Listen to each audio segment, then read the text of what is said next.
আমি ভাগিনী মামির বাড়িতে কাজ করতে যাব। তুই কিন্তু কোথাও যাসনি, বাড়িতেই থাক, আমি তাড়াতাড়ি ফিরে আসব। আচ্ছা ঠিক আছে মা, তুমি তাহলে যাও। আর তুমি বাড়িতে ফেরার সময় আমার জন্য আম নিয়ে আসবে। নতুন নতুন আম এসেছে, আমার যে আম খুবই পছন্দ। না রে মা, আমি তোকে আম কি করে কিনে দেব? এখনো যে মাস শেষ হয়নি। মাস শেষ হলে যখন টাকা পাবো তখন তোকে আম কিনে দেব।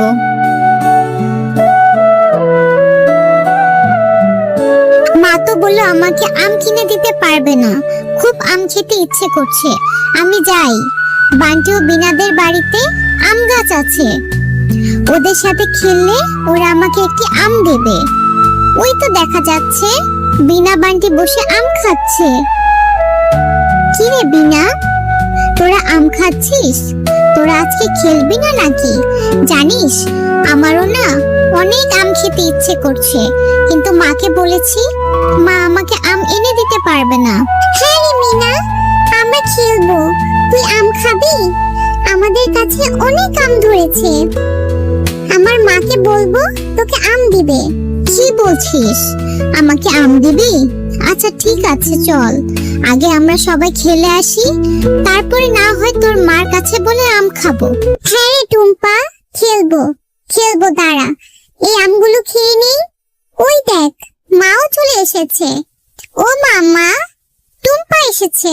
টুম্পার না খুব আম খেতে ইচ্ছে করছে, ওর মার কাছে যে টাকা নেই, ও আমাদের গাছের একটা আম খাবে। ওকে একটা আম দাও না মা। ওরে বিনয়, এটা কি বলছিস? আমের অনেক দাম, এই ছোট লোকের বাচ্চাকে আমি কেন আম খাওয়াবো? এই টুম্পা, তোকে না বলেছি আমার ছেলে মেয়ের সাথে খেলবি না? কাকিমা, আমার তো বিনা ছাড়া আর কোনো বন্ধু নেই, আমাকে একটা আম দাও না। তোমাদের গাছে কত আম ধরেছে, আমাকে একটা আম দাও, আমি আমের টাকা দিয়ে দিব আমার মার কাছে যখন টাকা হবে। আরে এত কথা বলছিস কেন? তোকে এখান থেকে চলে যেতে বলছি, এখনই চলে যা। একটা আমও দেব না, এই আমগুলো বাজারে বিক্রি করব। তোদের মতো ভিখারিদের ফ্রিতে আর কত দেব? আচ্ছা ঠিক আছে কাকিমা, তুমি আমাকে আর বকো না, আমি এখনই চলে যাচ্ছি, আমি আম খাবো না। এরপর টুম্পা রাস্তা দিয়ে হাঁটতে হাঁটতে পথে এক ভিখারি বুড়ির সাথে দেখা হয়ে যায়। ও দিদি ভাই, এত মনটা খারাপ করে কোথায় যাচ্ছ তুমি? ও বুড়িমা, জানো আমার ভীষণ আম খেতে ইচ্ছে করছে। বাজারে যে কত আম উঠেছে, কিন্তু মায়ের কাছে যে টাকা নেই। কাকিমার গাছে কত আম ধরেছে, আমি একটা আম খেতে চেয়েছিলাম, তবুও আমাকে দিল না। কিন্তু বুড়িমা, তুমি এখানে কেন বসে আছো? ও, তুমি আম খেতে চেয়েছিলে, এজন্য মনটা খারাপ। আমারও যে ভীষণ খিদে পেয়েছে গো দিদি ভাই, এই সকাল থেকে পেটে কোনো দানা পানিও পড়েনি, কেউ ভিক্ষাও দেয়নি, খুব কষ্ট হচ্ছে। হেঁটে যে বাড়ি পর্যন্ত যাব, শরীরে সেটুকু বলও নেই। ও, তোমারও তাহলে খিদে পেয়েছে? তাহলে তুমি আমার সাথে আমাদের বাড়িতে চলো, আমার মা সকালে অনেক ভাত রান্না করেছে, আমি তোমাকে ভাত খেতে দেব।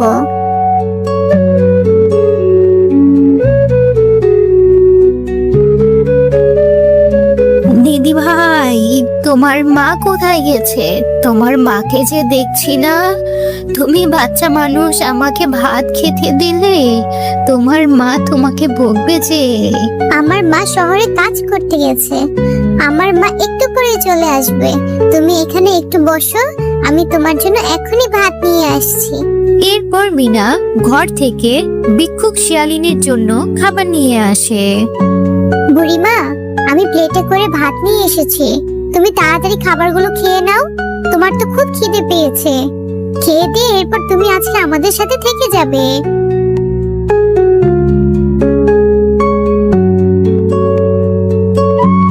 দিদি ভাই, পেটটা ভরে ভাত খেয়েছি। এই যে থলিতে একটা বীজ ছিল, বীজটা রেখে গেলাম, এটা তুমি মাটিতে রোপণ করে দিও।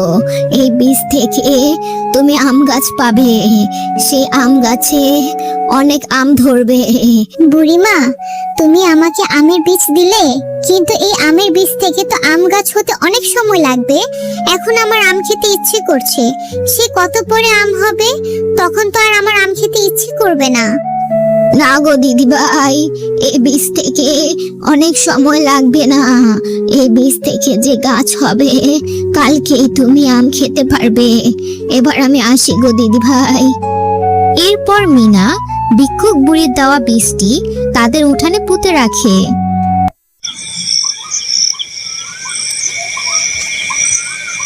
আয় টুম্পা, সে কখন থেকে বসে বসে কি যে ভেবে চলছিস? কখন ঘুমাবি? অনেক রাত হয়েছে, যা ঘুমাতে যা এক্ষুনি। আমার তো ঘুমই আসছে না মা। মা, মনে হচ্ছে কখন সকাল হবে। জানো মা, আজকে একটা বুড়িমা আমাকে একটি আমের বীজ দিয়েছে, বলেছে কালকে সে আমের বীজ থেকে আম গাছ হবে। এই মেয়েটিকে নিয়ে আমি আর পারি না। কোন ভিক্ষুক এসে তোকে কিসের বীজ দিয়ে গেল, আর সেটি থেকে নাকি কালই আম গাছ ধরবে? তাড়াতাড়ি ঘুমাতে যা, আর বকবক করিস না, অনেক রাত হয়েছে। রাতের মধ্যেই সে আমের বীজ থেকে অনেক বড় একটি আম গাছ হয়।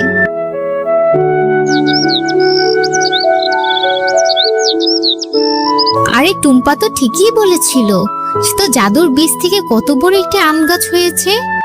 টুম্পা, টুম্পা তাড়াতাড়ি বেরিয়ে আয়, দেখে যা সে বীজ থেকে কত বড় একটি আম গাছ হয়েছে। দেখলে তো মা, কালকে তোমাকে বলেছিলাম সেই ভিক্ষুক বুড়ির বীজ থেকে কত বড় একটি আম গাছ হয়েছে। আমি এখন থেকে অনেক আম খেতে পারবো। একটা আম পেড়ে দাও না মা। হ্যাঁ রে মা, এখন থেকে তুই প্রতিদিন অনেক আম খেতে পারবি। এখনই তোকে আম পেড়ে দিচ্ছি। আম গাছ থেকে আম পাড়তে থাকে, আর আম পেড়ে সে মনের আনন্দ নিয়ে আমগুলো থেকে একটি আম খেতে থাকে। এমন সময় আম খেতে খেতে আমের মধ্যে বীজের বদলে একটি হিরে পায়। মা, এই আমগুলোর মধ্যে বীজের পরিবর্তে বড় একটি হিরে, এটা কিভাবে হলো? আরে টুম্পা, সত্যি তো, এই লিচুগুলোর মধ্যে বীজের পরিবর্তে হিরে দেখছি। চল তো, সবগুলো আম ছিলে দেখা যাবে এগুলোর মধ্যে বীজের পরিবর্তে হিরে পাওয়া যায় কিনা। এই আম গাছগুলোর মধ্যে তো দেখছি কোনো বীজ নেই, বীজের পরিবর্তে দেখছি হিরে। তাহলে কি বুড়িমা আমাদেরকে জাদুর আম গাছ দিয়েছে? কিন্তু এত হিরে দিয়ে আমরা কি করব? হ্যাঁ রে মা, তাই তো দেখছি, আমিও তাই ভাবছি। এত হিরে দিয়ে আমরা কি করব? আমাদের গ্রামে কত অভাব দরিদ্র পশু আছে, তাদেরকে এই আমগুলো আমরা দেব, আর এই আমগুলো খেয়ে তারা যে হিরেগুলো পাবে, সেগুলো দিয়ে তারা তাদের অভাব দূর করতে পারবে। মিনা, তুই সবাইকে এই আমগুলো দিয়ে আয়। এরপর টুম্পা ও তার মা গ্রামের দরিদ্র পশুগুলোকে সেই আমগুলো দিয়ে দেয়, আর এভাবে তারা সবাইকে সাহায্য করে খুব ভালোভাবে দিন কাটতে থাকে। তাদের এই জাদুর আম পেয়ে গ্রামের সবাই খুব সুখে থাকে।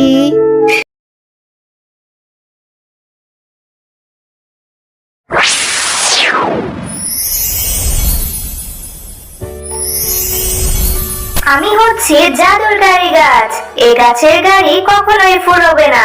তুমি যত ইচ্ছা খেলতে পারবে এবং বিক্রি করে তোমাদের সংসার চালাতে পারবে। গাড়ি কিনবে গো গাড়ি, নানা রঙের গাড়ি আছে, লাল নীল হলুদ রঙের গাড়ি। কে কে কিনবে চলে আসো। পিপ পিপ হর্ন, জ্বলবে আলো, আপনার সোনামণি থাকবে ভালো। নতুন এই গাড়ি সস্তায় কিনুন, আপনার সোনামণির মুখে হাসি ফুটাইয়া তুলুন।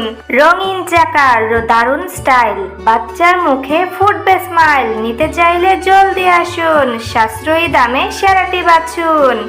আসুন আসুন।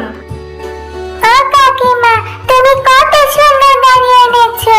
দেখি দেখি তোমার গাড়িগুলো কেমন। আমি যে একটা গাড়ি নিতে চাই। কত করে বিক্রি করছো তোমার এই গাড়িগুলো? আমার এই গাড়িগুলো একদম সস্তায় বিক্রি করছি রে টয়া। তুই কিনবি নাকি? তাহলে দেখ, আর বাড়ি থেকে টাকা নিয়ে আয়। 100 টাকা করে মাত্র বিক্রি করছি। যা, বাড়িতে গিয়ে তাড়াতাড়ি টাকা নিয়ে আয়, বেশি দেরি করা যাবে না, আমার আবার সব গ্রামে যেতে হবে। মাত্র 100 টাকা? ঠিক আছে কাকিমা, তুমি এখানেই দাঁড়াও, আর আমার জন্য এই লাল গাড়িটা রেখে দেবে। কাউকে দিবে না, আমি আমি এক্ষুনি বাড়ি থেকে মার কাছ থেকে টাকা নিয়ে আসছি। হ্যাঁ রে টয়া, রাখবো রাখবো। তাহলে যা, দ্রুত বাড়ি যাবি আর তাড়াতাড়ি টাকা নিয়ে তাড়াতাড়ি ফিরে আসবি। আমি আবার বেশিক্ষণ দাঁড়াতে পারবো না, ও গায়েও যে যেতে হবে। মা, আমার সোনা মা, ও মা, আমায় 100 টাকা দিবে? জানো সেবা কাকি কত সুন্দর সুন্দর গাড়ি এনেছে, আমার যে একটা খুব কিনতে ইচ্ছে হচ্ছে। জানো মাত্র 100 টাকা দাম। 100 টাকা দাও আমায়, আমি একটা গাড়ি কিনে নিয়ে আসি। জানো মা, লাল গাড়িটা কি যে সুন্দর, আমার যে ওখান থেকে আসতে ইচ্ছে হচ্ছিল না। এই যে চলে এসেছে আরেকটা নতুন বায়না নিয়ে। তোর শুধু এটা কিনে দাও সেটা কিনে দাও, নানান রকম বায়না। আমার আর ভালো লাগে না। কয়দিন আগেও তোকে খেলনা কিনে দিলাম, আবার আজ এসেছিস লাল গাড়ি কিনে দাও। আমি যা আর পারি না, এত টাকা পাবো কোথায় বলতো তুই?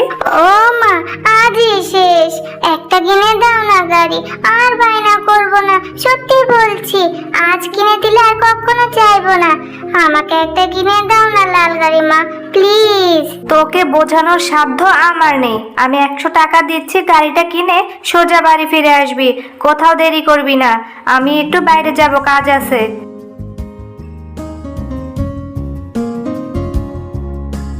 আমার সোনা মা, আমি এক্ষুনি বাড়ি ফিরে আসছি গাড়িটা কিনে মা। ও ছেবা কাকিমা, এই তো আমি চলে এসেছি টাকা নিয়ে। নাও টাকাটা নিয়ে আমার ওই লাল গাড়িটা দাও তো। আমার যে ওই লাল গাড়িটা খুব পছন্দ হয়েছে, আমার তো লাগবেই গাড়িটা। হ্যাঁ রে টয়া, দিচ্ছি দিচ্ছি, দাঁড়া, এই নে।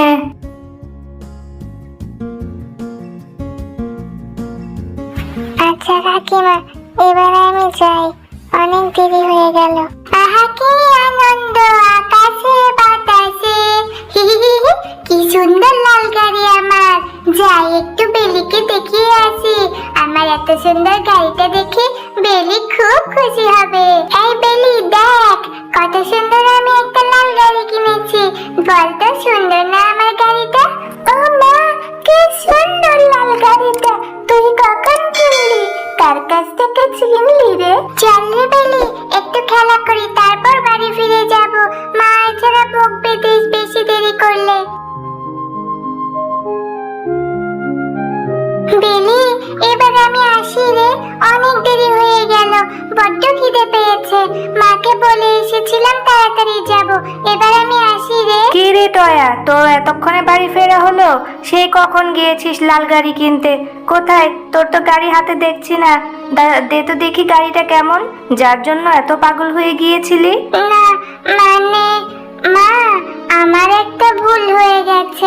আমি গাড়ি কিনে পারি না এসে একটু বিনার সাথে খেলা করতে গিয়েছিলাম, তাই মনে হয় ওখানেই রেখে চলে এসেছি। আমার ভুল হয়ে গেছে মা, আমি এখনই যাচ্ছি গাড়িটা নিয়ে আসতে। হ্যাঁ হ্যাঁ, এখন তো তাই বলবি, তোর তো মাথায় কিচ্ছু থাকে না। হয়েছে হয়েছে, এখন যেতে হবে না, তাড়াতাড়ি খাওয়া দাওয়া শেষ করে নে, তারপর দুজন যাব গাড়িটা নিয়ে আসতে।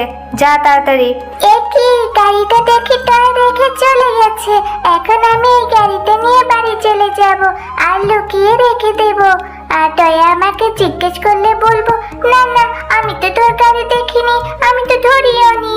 ইস, কি সুন্দর লাল গাড়িটা, কি সুন্দর লাল লাল লাইট জ্বলে, আবার সুন্দর সুন্দর করে চাকা ঘুরে চলতেও থাকে। এই গাড়িটা তো আমি টয়াকে মোটেও দিব না, আমি এক্ষুনি খেলা শেষ করে লুকিয়ে রেখে দেব। বাঘিনী ভাবি, একটু আপনার মেয়ে বিনাকে ডেকে দিবেন। আমার মেয়ে আর টয়া আর বিনা একসাথে আপনার বাড়ি উঠোনে খেলা করেছিল একটা লাল গাড়ি দিয়ে। ওই গাড়িটা আমার মেয়ে আবার ভুলে রেখে চলে গেছে, হয়তোবা বিনা ঘরে এনে রেখে দিয়েছে। কেন রে শেফা, তোর এটা কেন মনে হলো যে আমার মেয়ে তোর সেই সস্তা খেলনা নিয়ে ঘরে এনে রেখে দিবে? তোর কি মনে হয় আমি আমার মেয়েকে খেলনা কিনে দেই না? হাজার হাজার খেলনা আছে আমার মেয়ের, ওই সস্তা খেলনা আমার মেয়ে ধরেও দেখে না। যা তো বাড়ি ফিরে যা, বাড়ি গিয়ে খুঁজে দেখ। না না বাঘিনী ভাবি, আসলে আমি সেটা বলিনি। আমি আসলে বলতে চেয়েছিলাম আমার মেয়ে আজ নতুন গাড়িটা কিনেছে, আর কিনে এই বিনার সাথে খেলতে এসেছিল আর ভুলে রেখে চলে গেছে। যেহেতু ওরা দুজন খেলেছে, সেহেতু আমার মেয়ে ভুলে রেখে যাওয়ার পর হয়তো বা বিনা সেটা ঘরে এনে রেখেছে। আমি সেটাই বলতে চেয়েছি। তোদের সাহস তো কম বড় না, যত বড় মুখ না তত বড় কথা। আমার মেয়েকে চোর বলিস? কাকিমা, তুমি আমাদের ভুল বুঝছো। এভাবে কেন বলছো তুমি? একটু বিনাকে ডেকে দাও না, বিনাই সব বলবে। আমি আর বিনা একসাথে যে খেলা করেছি, আর আমি গাড়িটা যে রেখেও চলে গিয়েছি, একটু ডেকে দাও না। এই শেফা, তোদের এত বড় সাহস হয় কিভাবে আমার বাড়ি এসে আমার মেয়ের নামে এত বড় কথা? যা তো, আমার বাড়ি থেকে এক্ষণে চলে যাবি। আর টয়া, তুই আমার মেয়ের সাথে আর কখনো খেলা করবি না। এরপর সেখান থেকে মা মেয়ে মন খারাপ করে চলে যায়। দেখেছিস, তোর গাড়িটার জন্য শিয়ালিনী ভাবির কাছ থেকে আমাকে কত অপমানিত হতে হলো, তোর জন্য কত কথা শুনতে হলো আজ। ও মা, তুমি আমাকে আর বকো না। আমি আর কখনো তোমার কথার অবাধ্য হব না, আর জেদও করব না মা। আচ্ছা, আর বকবো না। এবারের কথা যেন সবসময় মনে থাকে, আবার ভুলে যাস না 2-1 দিন পর। এবার তুই বাড়ি ফিরে যা, আমার কাজগুলো শেষ করে আমি বাড়ি ফিরে আসছি। আবার কোথাও ঘুরতে যাস না যেন। তোর তো আবার ঘোরাফেরা করতে খুব পছন্দ, অন্য কিছু মনেই থাকে না। আমি আর কখনো মার অবাধ্য হব না, সব সময় মার কথা মতো চলবো। আজ আমার জন্য মাকে শিয়ালিনী কাকির কাছ থেকে কত কথা শুনতে হলো। মাও যে আমাকে কত বকা দিল, আমি কি ইচ্ছে করে করেছিলাম নাকি? কি গো ছোট মেয়ে, তুমি এখানে একা বসে আছো কেন? আবার কান্নাও করছো দেখি, কি হয়েছে তোমার? আমাকে বলো। এরপর টয়া তার সাথে ঘটে যাওয়া সমস্ত ঘটনা পরীকে খুলে বলে। ও, এই ব্যাপার। আচ্ছা, তুমি একদম কান্না করো না, তোমাকে আমি একটি জাদুর ফুল দিচ্ছি। এই ফুলটি নিয়ে তুমি তোমার আঙিনায় রোপণ করে দেবে, আর সৃষ্টিকর্তার কাছে তোমার মনের ইচ্ছেগুলো বলবে, তবেই দেখবে ম্যাজিক। এবার বাড়ি ফিরে যাও। সত্যি বলছে পরি? তাহলে তো আমি এক্ষুনি এই ফুলটি নিয়ে বাড়ির উঠোনে রোপণ করে দেব, আর মনে মনে আমি সৃষ্টিকর্তাকে বলবো একটি গাড়ির গাছ দিতে, যেন আমি সেখান থেকে গাড়ি নিয়ে সবসময় খেলা করতে পারি, আমার যেন গাড়ির অভাব না হয়। কিরে টয়া, তুই এখানে কি রোপণ করছিস? এতক্ষণ কোথায় ছিলি? আমি তো তোর কখন বাড়ি ফিরে এসেছি, এসে তো তোকে পেলাম না। তোর আসতে এত দেরি হলো কেন? আবার দুষ্টুমি শুরু হয়েছে? ও মা, জানো আজ আমার একটা মিষ্টি পরীর সাথে দেখা হয়েছিল। পরীটা আমাকে এই ফুলটা দিয়েছে, আর বলেছে আমি যেন বাড়ির উঠোনে রোপণ করে দেই, আর সৃষ্টিকর্তার কাছে আমার মনের ইচ্ছেগুলো বলি। তাই তো আমি এই ফুলটা রোপণ করে দিচ্ছি মা। গাড়িটা হারিয়ে তোর মাথাটা একদম পাগল হয়ে গেল না? যা, হাত মুখ ধুয়ে ঘরে যা। আর তুই এই পশুকুলে পরি কোথায় পেলি? এইসব আজগবি কথা বাদ দে।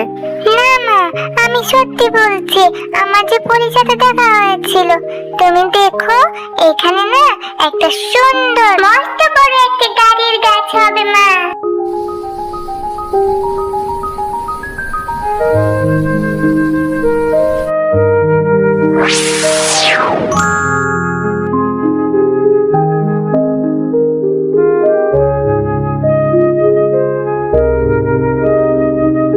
দেখেছো মা, আমি বলেছিলাম না পরীর দেওয়া ফুল থেকে এখানে একটা মস্ত বড় গাড়ির গাছ হবে। দেখেছো, এখানে একটা সুন্দর মস্ত বড় গাড়ির গাছ হয়েছে। তুমি তো আমার কথা বিশ্বাসই করতে চাওনি মা।